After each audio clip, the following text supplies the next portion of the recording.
Radio Menopause. Lifestyle, health, nutrition. Today, I'm talking about migraines in menopause. Fact: female hormones and migraines are linked. This is one of the reasons why women are 3 times more likely to get headaches than men. A drop in estrogen is usually the trigger, which is why women who struggle with migraines are often affected before their periods. During pregnancy, the body has a constant high flow of estrogen, giving affected women a break. But migraines start again after a baby is born.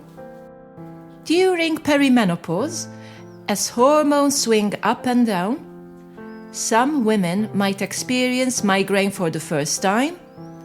Others find that their symptoms are getting worse, with attacks happening more frequently and sometimes lasting longer. Migraines seem to mirror hormone fluctuations. In post-menopause, when hormones fluctuate less often, most women find their migraines will also happen less often.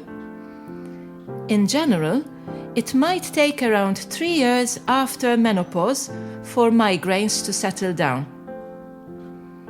However, non-hormonal triggers will still cause migraines, so it is important to look at the overall situation holistically.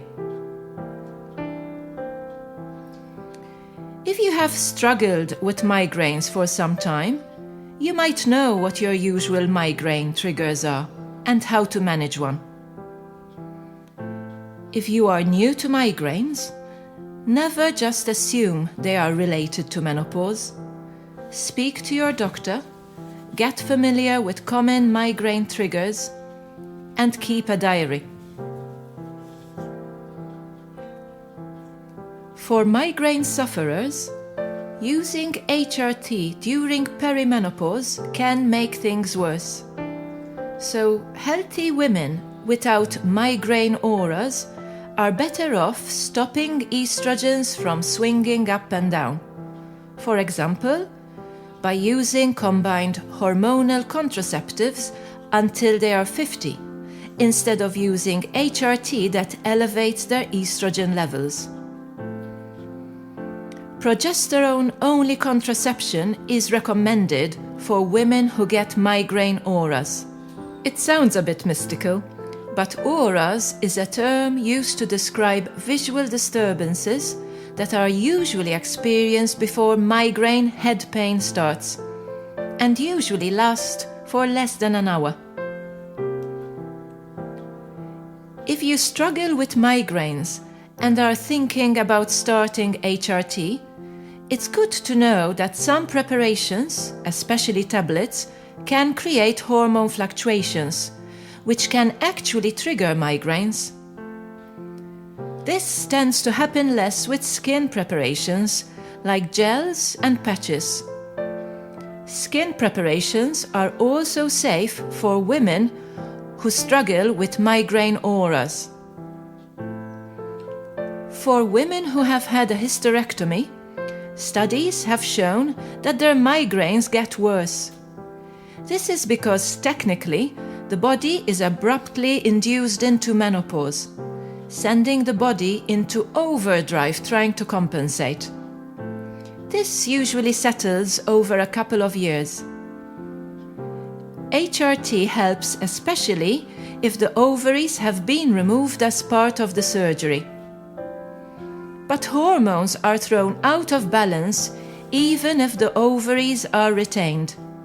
So additional estrogen still benefits any woman who has had a hysterectomy.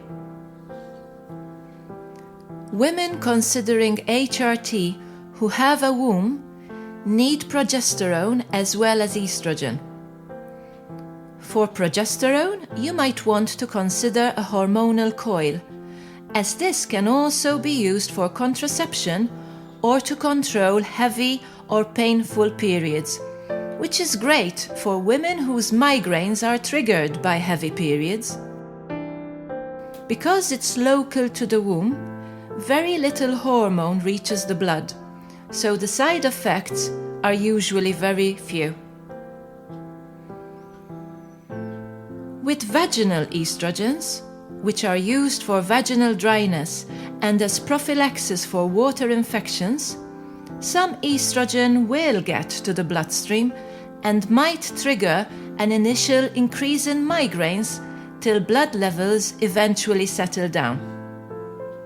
This might take a while, but with regular use will eventually settle for most women. If you are struggling with migraines, together with hot flushes and night sweats, and you would rather avoid HRT, you might want to have a discussion with your doctor regarding using low-dose antidepressants, which have been found to help in these situations. I think we can all appreciate how personal and specific treatment needs to be for every woman going through menopause. There is no one-size-fits-all fix here, and that is why I encourage you to speak with your doctor. Most NHS practices will have a doctor or a healthcare practitioner with a special interest in menopause. If not, they will be able to refer you to a local NHS menopause clinic. We need to remember that, although frustrating, some medications might not work for you, or might need adjusting at any point after starting. This is very natural, as everybody reacts differently to treatments, so it is important to check in with your doctor if things are not quite right. Do not struggle in silence, but at the same time your doctor cannot know that something is wrong unless you speak to them.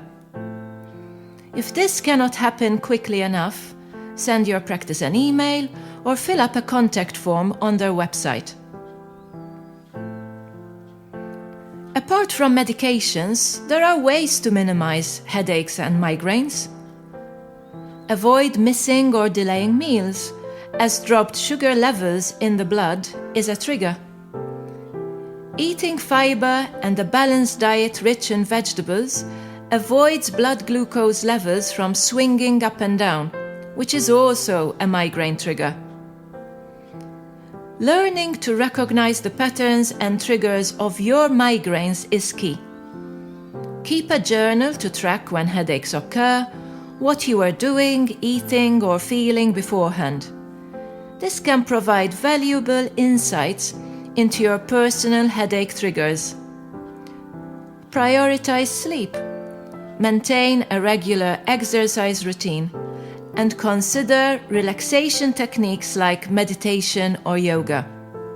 These practices not only support your overall well-being during menopause, but can also help manage migraine, frequency, and intensity.